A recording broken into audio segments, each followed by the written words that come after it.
All right, y'all. So next up, we're dealing with dispensationalism. And just like we did amillennialism, we'll start with a general definition.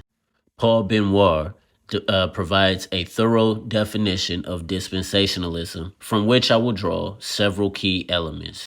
Certain fundamental elements characterize this type of premillennialism, the belief that the Lord Jesus Christ returns on the earth before the establishment of his kingdom, the belief in two resurrections, which are separated by 1,000 years, that the millennial kingdom is a literal kingdom that will exist on this present earth, that the millennial kingdom will be established only after human kingdoms have come to an end, that the purpose of the millennial kingdom is to fulfill the covenant promises made to Abraham and his descendants.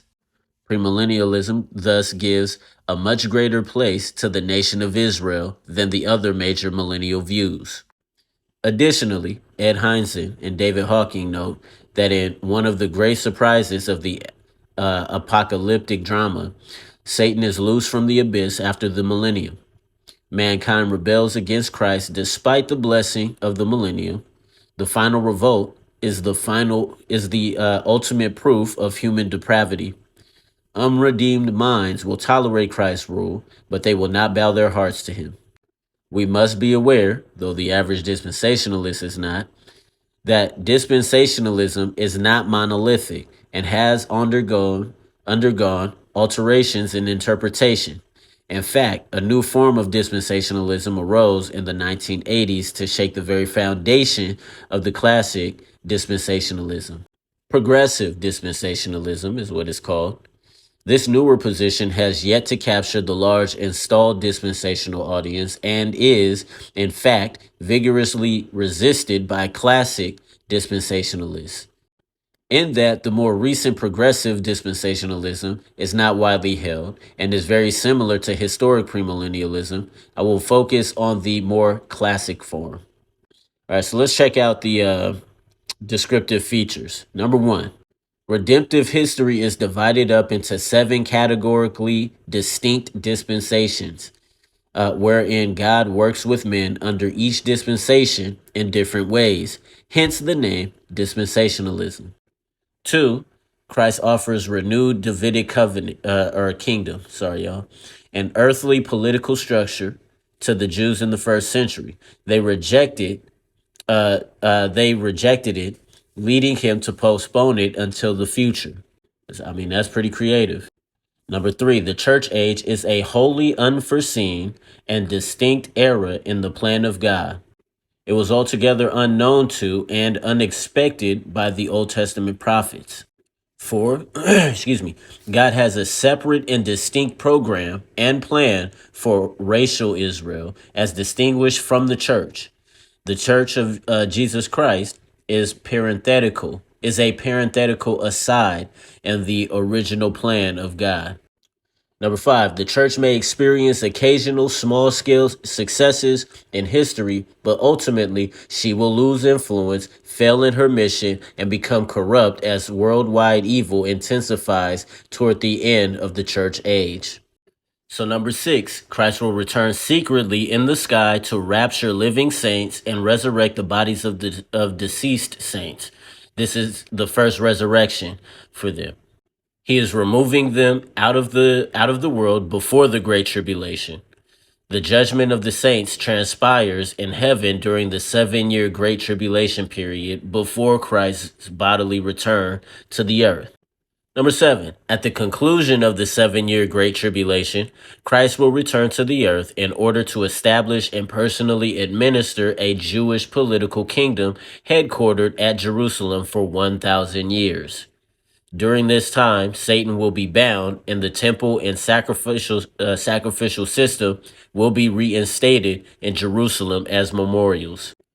Toward the end of the millennial kingdom, Satan will be loosed so that he may surround and attack Christ at Jerusalem. Number 9, Christ will call down fire from heaven to destroy his enemies. The second resurrection and judgment of the wicked will occur, initiating the eternal order. Now we see this all represented by the chart. Number 1, right? The Old Testament prophetic era leading up until Christ. Now we're in this parenthesis, right? This is the mystery era or the church age. The last days declension or decline, should say, happens here. At the beginning of the tribulation, Christ comes back to rapture the church and to resurrect the saints. Right, then comes the great tribulation. At the end of the 7 year, okay, the 7 year great tribulation, as they say, Christ then returns again a second time to initiate the 1,000 years. Okay, and this is the kingdom era. During this kingdom era, Satan is bound, right? That's number 5. Then there's a great apostasy right here. It's number 6. Then there's then God intervenes right here. He drops the fire from heaven. Then there's the second resurrection, and then the judgment of the wicked happens here, and then they go into eternity. Now here's the honest truth, y'all. Here is the God honest truth. As far as representative adherence, there's nobody, absolutely nobody in the ancient church that held this view. Dispensational premillennialism. This began in the 1830s. It did not exist before that.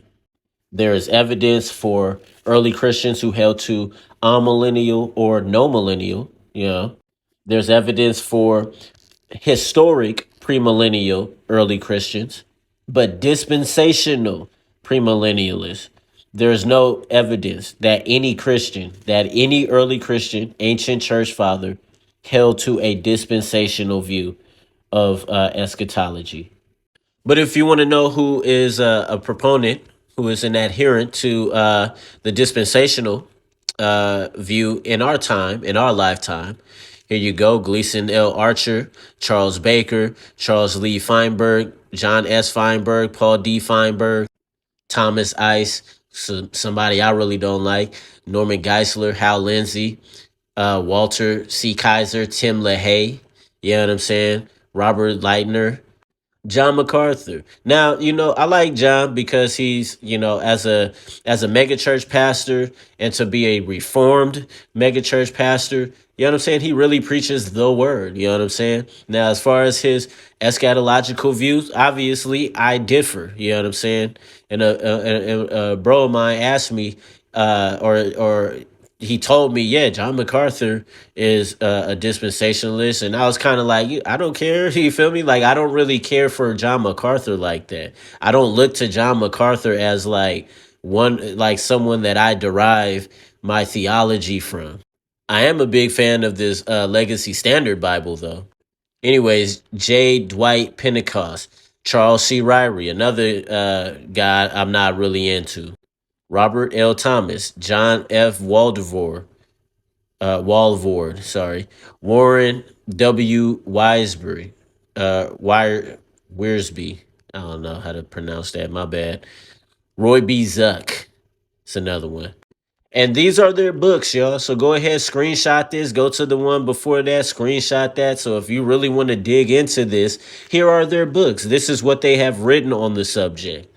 Once again, see, Kenneth Gentry ain't got to be like, proponents of the other side who shall remain nameless. He ain't got to do all of that. He's going to accurately represent the best of the other side, or the people writing to defend the other side. Anyways, as you can see, next up we got historic premillennialism.